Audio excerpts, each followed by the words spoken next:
हाय, मैं डॉक्टर मेघा वार्ष्णेय। आज हम बात करेंगे मानसून की होने वाली बीमारियों के बारे में। जैसा कि हम सब जानते हैं मानसून आ चुका है, तो इस मौसम में कई बच्चों को कई बीमारियां होने के चांसेस बढ़ जाते हैं। तो हम उन्हीं बीमारियों के बारे में बात करेंगे, उनके सिम्टम्स के बारे में बात करेंगे और हम देखेंगे कैसे उनसे बचा जा सकता है। स्टार्टिंग विद कि मानसून में कौन कौन सी बीमारियाँ कॉमन होती हैं और क्या सिम्टम्स आते हैं। नंबर 1, मानसून में सबसे पहली बीमारी जो होती है वो होती है एक्यूट गैस्ट्रोएंटेराइटिस, जिसको हम डायरिया के रूप में भी जानते हैं। बच्चों को पेट में दर्द होना, उल्टियाँ होना, ये सब कॉमन सिम्टम होते हैं। और इसके साथ साथ लूज स्टूल्स होना, कई बच्चों को दस्त या फिर डायरिया जैसी शिकायत बनी रहती है, पेट में दर्द रहता है, तो इसको एक्यूट गैस्ट्रोएंटेराइटिस के नाम से जाना जाता है। वैसे फीवर इतना कॉमन नहीं होता है, लेकिन कई बार डिहाइड्रेशन की वजह से भी बच्चों को बुखार आ सकता है। दूसरी बीमारी जो होती है टाइफाइड। बारिश के मौसम में पानी गंदा हो जाता है, खाना दूषित हो जाता है, तो जो सबसे कॉमन बीमारी फैलती होती है टाइफाइड। तो टाइफाइड में स्टेप अप फीवर होता है, जिसमें क्या होता है कि शुरुआत में लो ग्रेड फीवर रहेगा, जैसे 99-100 डिग्री, 1 से 2 दिन कम डिग्री का फीवर रहता है। उसके बाद तीसरे या चौथे दिन पर हाई ग्रेड फीवर आना शुरू हो जाता है, जैसे 101, 102 डिग्री फीवर।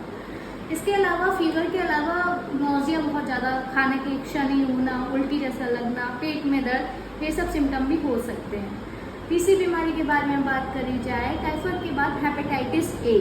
हेपेटाइटिस ए एक ऐसी बीमारी है डायरेक्ट आपके लिवर को इफेक्ट करती है। ये भी एक मानसून में होने वाली बीमारी है, क्योंकि ये भी दूषित पानी या दूषित खाने के जरिए ही होती है। इसमें उल्टी और पेट में दर्द के अलावा कई बार शरीर में पीलापन, जिसे हम नॉर्मल लैंग्वेज में पीलिया या जॉन्डिस के रूप में जानते हैं, वो भी होने लगता है। तो हेपेटाइटिस ए एक मानसून में होने वाली बीमारी है। ये भी दूषित खाने की वजह या दूषित पानी की वजह से हो सकती है। फिर नेक्स्ट बीमारी आती है कि जगह जगह जब पानी भर जाता है तो उसमें मच्छर होते हैं, तो हम कॉमनली जानते हैं मानसून में डेंगू, मलेरिया और चिकनगुनिया के चांसेस बहुत बढ़ जाते हैं। डेंगू एक ऐसी बीमारी है जो मच्छर के काटने से होती है, और इसमें दो it is a viral infection, viral fever की तरह ही होती है। हाई ग्रेड फीवर आता है, लेकिन यह एक सीरियस कॉम्प्लिकेशन का रूप ले सकती है। अगर प्लेटलेट गिर जाए तो उसमें ब्लीडिंग भी हो सकती है। मलेरिया एक बीमारी ऐसी होती है जिसमें बुखार जो होता है वो आपको तेज कंपन के साथ आता है, जिसे हम चिल्स भी कहते हैं। और चिकनगुनिया में जब फीवर आता है तो उसके साथ साथ जॉइंट पेन काफ़ी ज़्यादा होता है, और इतना ज़्यादा बुखार के साथ में ज़्यादा शरीर में दर्द रहता है कि बिल्कुल बच्चा आपका बेड पे से उठेगा नहीं। मानसून के साथ साथ वायरल इन्फेक्शन के चांसेस काफ़ी ज़्यादा बढ़ जाते हैं। हमारे शरीर बीमारियों के लिए और ज़्यादा प्रोन हो जाता है, क्योंकि इम्यूनिटी थोड़ी सी लोअर डाउन हो जाती है। इसके बाद बात करें कि अगर बच्चों में कॉमनली देखा जाए तो मानसून और बारिश के समय पे स्किन पे फोड़े फुंसियाँ जैसी शिकायत बढ़ जाती है। मतलब बच्चों में स्किन डिजीज़ के चांसेस बढ़ जाते हैं। ऐसा इसलिए होता है क्योंकि जैसे जैसे मौसम गर्म की तरफ जा रहा होता है, मानसून हो रहा होता है, शरीर ज़्यादा से ज़्यादा मॉइस्ट रहता है, मतलब शरीर में पानी की मात्रा बढ़ जाती है। जब पानी की मात्रा बढ़ती है तो वो आपके शरीर में इन्फेक्शन के चांसेस को बढ़ा देगा, बैक्टीरिया जल्दी ग्रो होगा और जल्दी उसमें रैश कॉज करेगा। तो बच्चों में जो आपको स्किन की डिजीज़ दिखेगी वो ज़्यादातर बारिश के मौसम में ही देखने को मिलती है। अगली बीमारी आती है कंजक्टिवाइटिस, जिसे हम कॉमनली आई फ्लू के रूप से जानते हैं। तो आपको में इन्फेक्शन भी इसी मौसम में ज़्यादा होता है। अब हम बात करेंगे कि कैसे हम मानसून में होने वाली बीमारियों से खुद को बचा सकते हैं। देखिए, ट्रीटमेंट जो होता है वो 2 तरीके से होता है कि जनरल ट्रीटमेंट करते हैं और स्पेसिफिक। तो जो बीमारी जिस तरीके से हो चुकी है, स्पेसिफिक ट्रीटमेंट हम तभी कर सकते हैं। लेकिन जनरल ट्रीटमेंट हम कैसे हम बचा सकते हैं खुद को, ओवरऑल हम कैसे खुद को हेल्दी रख सकते हैं, वो होता है।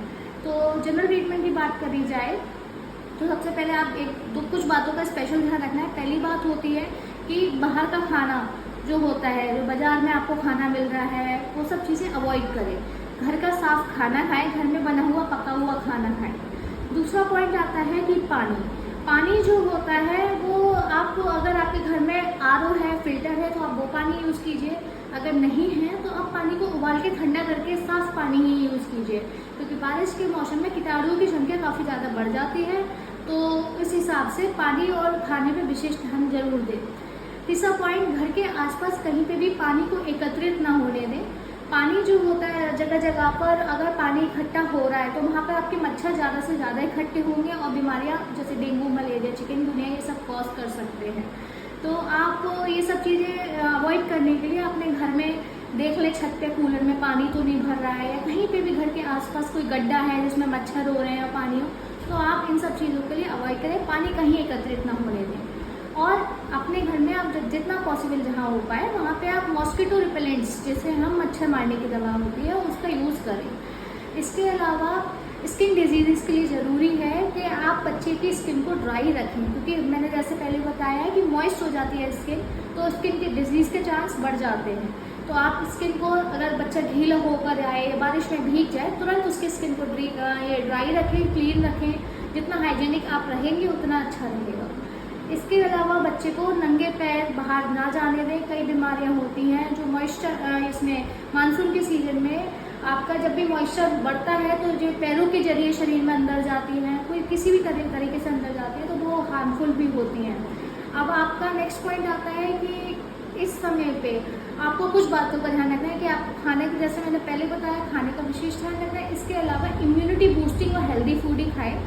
जैसे इम्यूनिटी बूस्टिंग की बात करूँगी तो मैं एक पर्सनली बिलीव करती हूँ कि टर्मेरिक मिल्क, हल्दी का दूध जो होता है वो बहुत ज़्यादा अच्छा होता है, उसका इंटेक बढ़ाएं, बच्चों को अपना वो इंक्लूड करें और घर का बना हुआ खाना दें, तला भुना कम खाएं और हाइड्रेशन का पूरा ख्याल रखें। साफ़ सफाई का जितना ध्यान रखा जाता है, हाइड्रेशन का जितना ध्यान रखा जाता है, खाने पीने का ध्यान रखा जाता है, ये सब एक्सटर्नल फैक्टर होते हैं जो हमारी हेल्थ को किसी भी मौसम में इफेक्ट वो करते हैं, असर डालते हैं। तो इन्हीं चीज़ों से हम बीमारियों से खुद को बचा सकते हैं। ठीक है, थैंक यू।